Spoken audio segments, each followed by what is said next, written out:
Good afternoon. Today, I made two vital calls, as I've been making for some months now. Two vital calls on the situation in Russia and Ukraine. The first was to a bipartisan group of members of Congress who are currently representing the United States, along with Vice President Harris at the Munich Security Conference. The second was the latest in a series of calls over the past many months with the heads of state of our NATO allies and the European Union, to bring them up to date on what the United States thinks is the current state of affairs and what's likely to happen in Ukraine in the coming days, to ensure that we continue to remain in lockstep, that is, the European Union and NATO. Despite Russia's efforts to divide us at home and abroad, I can affirm that has not happened. The overwhelming message of on both calls was one of unity, determination, and resolve. I shared with all of those on the calls what we know about a rapidly escalating crisis in Ukraine. Over the last few days, we've seen reports of a major uptick in violations of the ceasefire by Russian-backed fighters attempting to provoke Ukraine in the Donbas. For example, a shelling of a Ukrainian kindergarten yesterday, which Russia has falsely asserted was carried out by Ukraine. We also continue to see more and more disinformation being pushed out to the Russian public, including Russian-backed separatists, claiming that Ukraine is planning to launch a massive offensive attack in the Donbas. Well, look, there is simply no evidence of these assertions, and it defies basic logic to believe the Ukrainians would choose this moment, with well over 150,000 troops arrayed on its borders, to escalate a year-long conflict.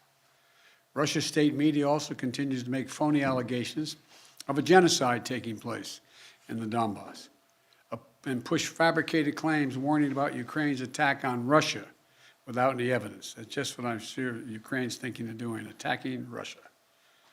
All of these are consistent with the playbook the Russians have used before, to set up a false justification to act against Ukraine. This is also in line with the pretext scenarios that the United States and our allies and partners have been warning about for weeks.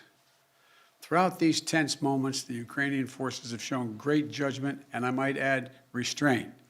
They refused to allow the Russians to bait them into war. But the fact remains, Russian troops currently have Ukraine surrounded from Belarus along the Russian border and with Ukraine to the Black Sea in the south and all of its border. You know, look, we have reason to believe the Russian forces are planning to and intend to attack Ukraine in the coming week, in the coming days. We believe that they will target Ukraine's capital, Kyiv, a city of 2.8 million innocent people. We're calling out Russia's plans loudly and repeatedly, not because we want a conflict, but because we're doing everything in our power to remove any reason that Russia may give to justify invading Ukraine and prevent them from moving. Make no mistake, if Russia pursues its plans, it will be responsible for a catastrophic and needless war of choice. The United States and our allies are prepared to defend every inch of NATO territory from any threat to our collective security as well. We also will not send troops in to fight in Ukraine, but we will continue to support the Ukrainian people. This past year, the United States has provided a record amount of security assistance to Ukraine to bolster its defensive, $650 million from Javelin missiles to ammunition. We also previously provided $500 million in humanitarian aid and economic support for Ukraine. And earlier this week, we also announced an additional sovereign loan guarantee of up to $1 billion to strengthen Ukraine's economic resilience. But the bottom line is this: the United States and our allies and partners will support the Ukrainian people. We will hold Russia accountable for its actions. The West is united and resolved. We're ready to impose severe sanctions on Russia if it further invades Ukraine. But I say again, Russia can still choose diplomacy. It is not too late to de-escalate and return to the negotiating table. Last night, Russia agreed that Secretary of State Blinken and Foreign Minister Lavrov should meet on February 24th. February 24th in Europe. But if Russia takes military action before that date, we'll be clear that they have slammed the door shut on diplomacy. They will have chosen war, and they will pay a steep price for doing so, not only from the sanctions that we and our allies will impose on Russia, but the moral outrage the rest of the world will visit upon them. You know, there are many issues that divide our nation and our world, but standing up to Russian aggression is not one of them. The American people are united. Europe is united. The transatlantic community is united. Our political parties in this country are united.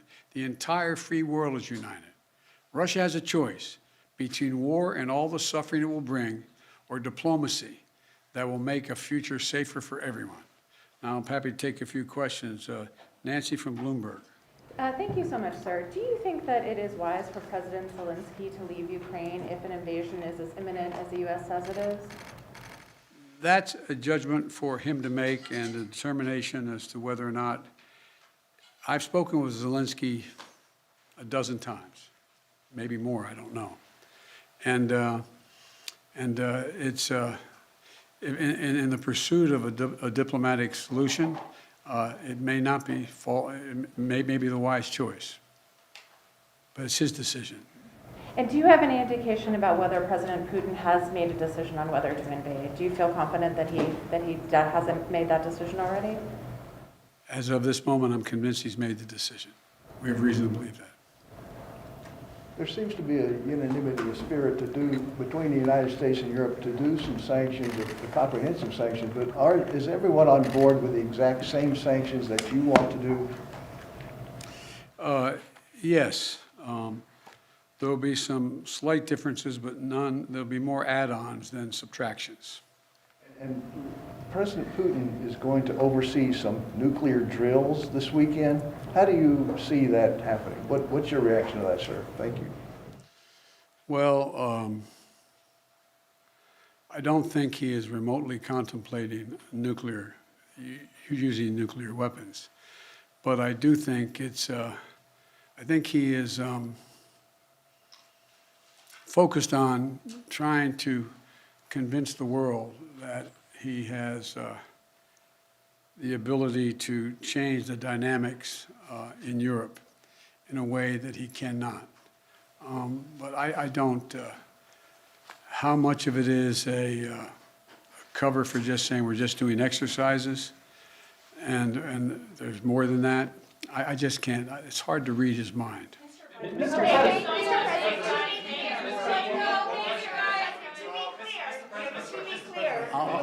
I'll take one. You are convinced that President Putin is going to invade Ukraine. Is that what you just said a few moments ago? Yes, I did. Yes. So is diplomacy off the table then? No. Until he does, diplomacy is always a possibility.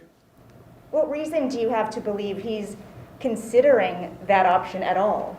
We have a significant intelligence capability. Thank you very much. Thank you.